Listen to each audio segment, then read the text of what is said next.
Your mother sucks socks in hell. Hey guys, welcome back once again. I'm not gonna lie to you, I am in the same shirt as yesterday's video, but it's about 20 minutes later. Usually I would do it the next day and film so I'm not jamming too much into one day. However, my month off is slowly, and by slowly I mean really rapidly, coming to an end. So I've got to push a lot of videos into a very small amount of time. So with that said, I'm not really going to beat around the bush. I'm going to jump right in and get started on this look. So to start, I'm going to block out my eyebrows and I'm going to put on some scratches and cuts and stuff all over my face and then let them dry. If you did come from yesterday's video, I will be doing the thickened Pros-Aid version of this, as I just felt like that was the nicest on the skin and it looked nicer and it was easy to get off and blah blah blah blah blah. Sat nicer, it moved nicer, and it concealed nicer. Pretty much, long story short. If you are interested in seeing other ways that you could create these cuts, I will leave the link to the video down below so you can check it out. I do 5 different cuts, 5 different ways, easy, ready available stuff for you guys pretty much around the Halloween period. But without further ado, it's eyebrow time. I look redonkulous right now. I also highly recommend having a reference photo for this look, just so you get a rough idea of where the cuts are meant to go. I am also going to be popping in some contact lenses. Now, I'm not sure what color I want them to be, whether or not I want them to be yellow and terrifying or like white out ones. I'm thinking I might go the Darth Maul ones, which are like yellow and red. Make it look all infected and stuff. So I'm going to go a big one on my forehead, some small ones on the side of my cheeks, kind of some around here. So I'd highly recommend keeping the placement of the wounds pretty similar to the movie. However, you need to make things work to your face. So if you do have to keep one out or change one up or change the size of one, don't stress you guys, just make it work for you.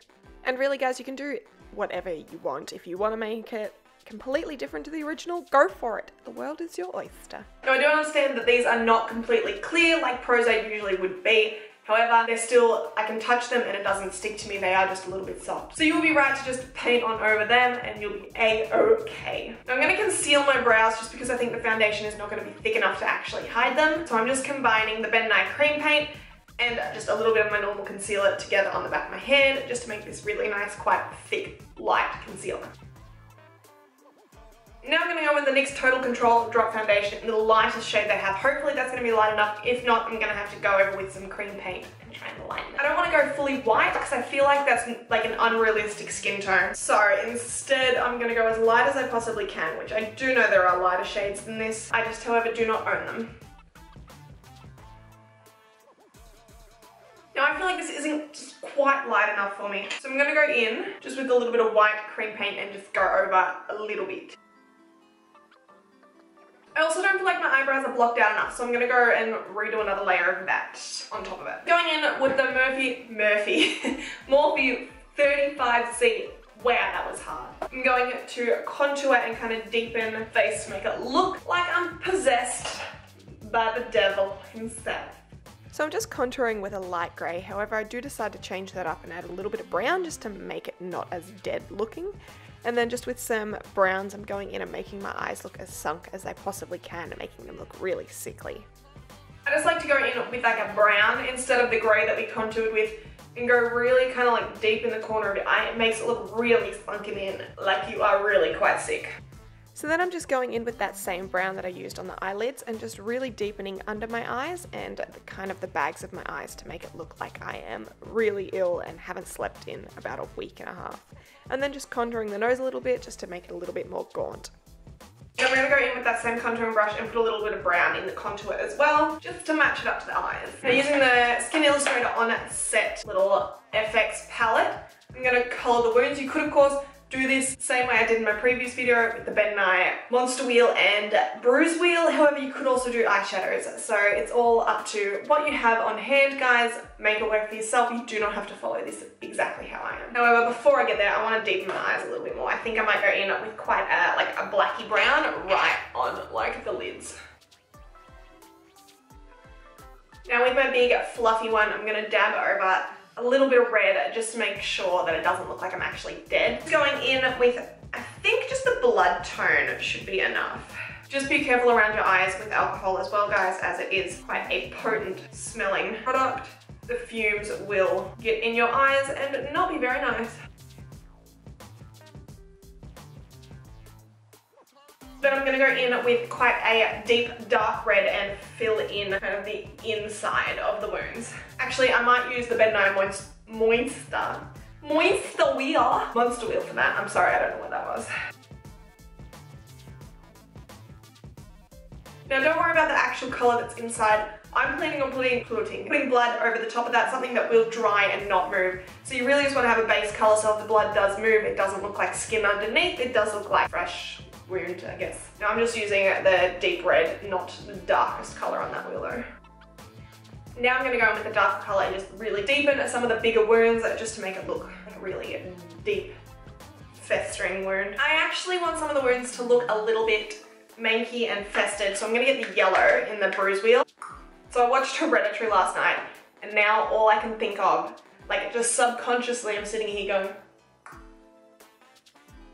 and now I don't know how to stop. So I'm going to use the dark drying blood. I'm not going to have any droops or anything coming down my face, but I do want to have it there and quite shiny. Make it look like it's a fresh-ish wound. I'm also going to mix it in with a little bit of Bedknife scab blood. Thick blood, this one is, sorry. And trying to put that in some of the bigger wounds just to make it look like it is trying to heal at least. And really just to give a little bit of texture. Okay, so next up I'm going to do the teeth. For that I am using the Scotty's Tooth Effects palette. Now, tooth enamel works the exact same, so whatever you have handy, that is ideal. Just don't use anything that's not meant to be in your mouth, guys. This is an alcohol activated palette, whereas tooth enamel is already pre-mixed and you can just brush it on. For those of you who haven't used either before, you do need to fully dry your teeth before painting it on.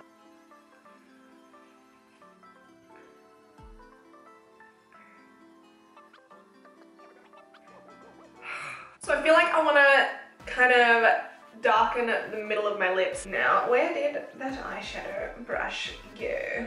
So now just with the dark brown, I'm going in and applying that all over my lips. Don't worry if it is too dark because you just scrunch your lips to make a little butthole and then cover it in the foundation and then you get that really kind of dried, cracked, yucky looking lips. So I'm going to do the vomit now. I'm going to mix some gelatin with a little bit of quite intense green food colouring. I might even mix in a little bit of foundation so it's not clear, and then I might throw in some oats or something a little bit chunky. Just be really careful with hot gelatin, guys, as it can get really quite warm. So you just want to make sure that it is quite cool before you do this, but not cool enough that it starts to set. Just be careful. Lastly, you just need to pop on a wig and a nightie and you're done. But there we have it, guys. This is my Exorcist look that I have been waiting to do for such a long time. But I just thought now is the right time to do it. Just a warning with the gelatin around your mouth as well, you will be nibbling on it, so do not put any stuff that you do not want to eat in the gelatin mix. You can eat glycerin, water, gelatin, that is no problem. It's not necessarily the most tasty thing in the world, but there is nothing toxic in that. Hence why I went with green food colouring instead of some kind of makeup product, as you don't always necessarily want to eat that. Now, this is slightly peeling off from my lip. If you were going to wear it out to a party, I'd recommend, even once it peels off, to just put a little bit of Prosade or something underneath it and then stick it back onto your face, and it shouldn't budge after that. But gelatin does dissolve with water, so anything around your mouth with gelatin will get a little bit tacky and will eventually not last too well. Now, I didn't have a nightie at all, and I thought I had some spare lace somewhere that I was just going to do a neck piece with, but this is just a very crudely drawn nightgown of some kind. And I do get that the vomit is quite green and quite intense, and probably not very realistic for green vomit, although green vomit isn't really a thing. I keep making noises like a zombie and not like a child that's being exercised by a priest. I have to admit though, I do love having stuff on my teeth. It does make a look seem so much more realistic when the teeth is all grimy and terrible. But thank you so much for watching, guys. Don't forget to like, subscribe, and turn on that notification bell so you do not miss out on any of my 31 days of Halloween coming this October. I would love to hear any of your suggestions as well for looks that you'd like to see me do. As well, if you recreate any looks, please tag me on Instagram or tweet me so I can see it. I would love to see all of your incredible Halloween creations. But thank you so much for watching, guys. I'll see you tomorrow. Bye!